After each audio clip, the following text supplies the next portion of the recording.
তো বন্ধুরা দেখুন এই কাটলেটসগুলো আমার ফ্রাই হয়ে গেছে, তুলে নিচ্ছি। দেখুন কাছাকাছি অসাধারণ, একেবারে দোকানের মতো। দারুণ সাইজটা হয়েছে, কিন্তু একেবারে ছোট নয়, একদম পারফেক্ট দোকানের মতোই হয়েছে।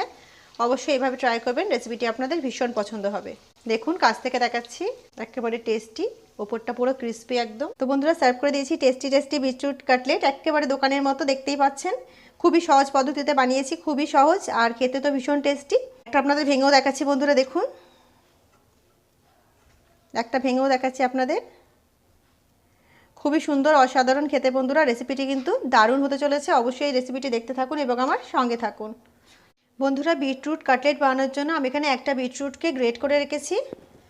এটাকে একটু জলটা চিপে নিয়ে নেব। এটাকে নিয়ে নিচ্ছি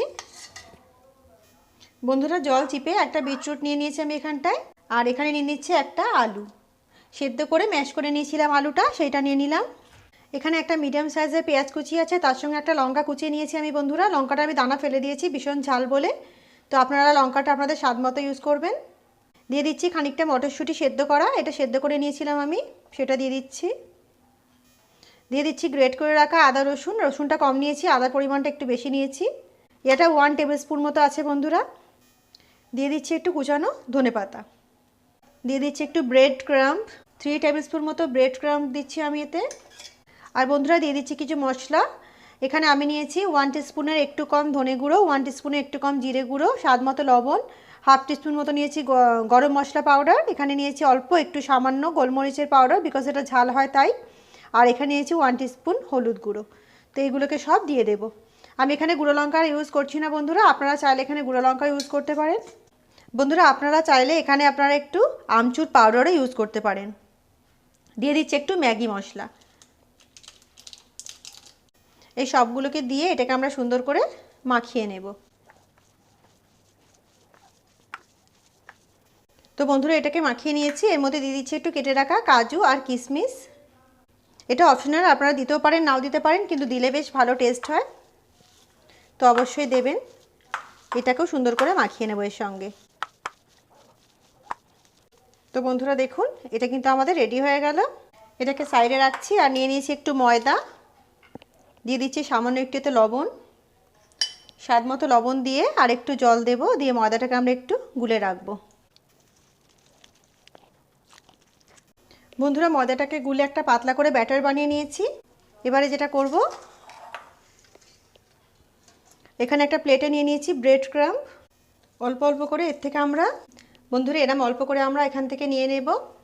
নিয়ে এইভাবে টিক্কির মতো বানিয়ে নেব। এটাকে অনেকে বিটরুট টিক্কিও বলেন, আর অনেকে এটাকে কাটলেটও বলেন, তো যেটা খুশি বলতে পারেন। নিয়ে এটাকে ময়দায় ডুবিয়ে দিলাম। ময়দা ডুবিয়ে চামচের সাহায্যে এটাতে ভালো করে একটু ময়দাটা ব্যাটারটা লাগিয়ে নেব।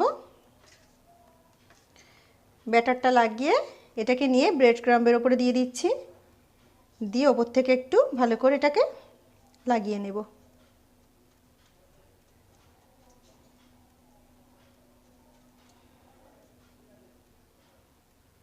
তো দেখতেই পাচ্ছেন বন্ধুরা একটা টিক্কি কিন্তু আমাদের রেডি হয়ে গেল। তো এরকম করে আমরা বাকি সবকটা টিক্কি বানিয়ে নেব। এটাকে আপনারা বিটরুট কাটলেটও বলতে পারেন, বিটরুট টিক্কিও বলতে পারেন, আর যেমন খুশি এটাকে আপনারা শেপ দিতে পারেন। তো আমি এরকম গোল শেপ দিয়েছি, আপনারা এটাকে যেমন খুশি চৌকো শেপও দিতে পারেন। আরও একটা দেখিয়ে দিচ্ছি।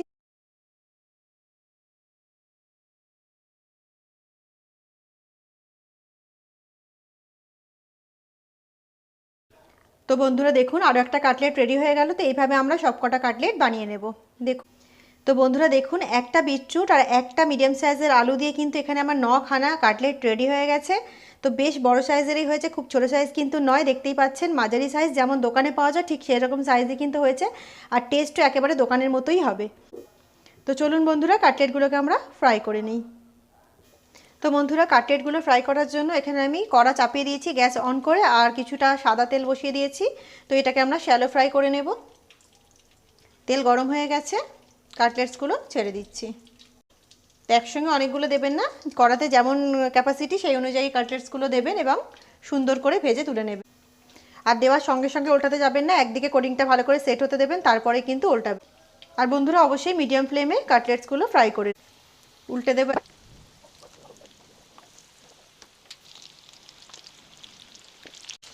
উল্টে পাল্টে সব সাইড দিয়ে কাটলেটসগুলোকে সুন্দর করে ফ্রাই করে নিতে হবে, ওপরটা ক্রিস্পি হয়ে যাবে। তো বন্ধুরা দেখুন এই কাটলেটসগুলো কিন্তু আমার ফ্রাই হয়ে গেছে, এগুলোকে তুলে নেব। দেখতেই পাচ্ছেন কত সুন্দর কাটলেটস হয়েছে, অসাধারণ সুন্দর, একেবারে দোকানের মতো কাটলেটস হয়েছে বন্ধুরা, খুবই সুন্দর খুবই। তো বাকি কাটলেটসগুলো আমরা সুন্দর করে একই প্রসেসে ফ্রাই করে নিই। তেলটা যখন অতিরিক্ত গরম হয়ে যাবে বন্ধুরা, তখন কিন্তু গ্যাসের ফ্লেমটাকে কম করে দিয়ে ফ্রাই করবে, না হলে কিন্তু ওপর থেকে পুড়ে যাবে, ভালো লাগবে না মোটেও। অতিরিক্ত ফ্রাই হয়ে গেলে ভালো লাগবে না।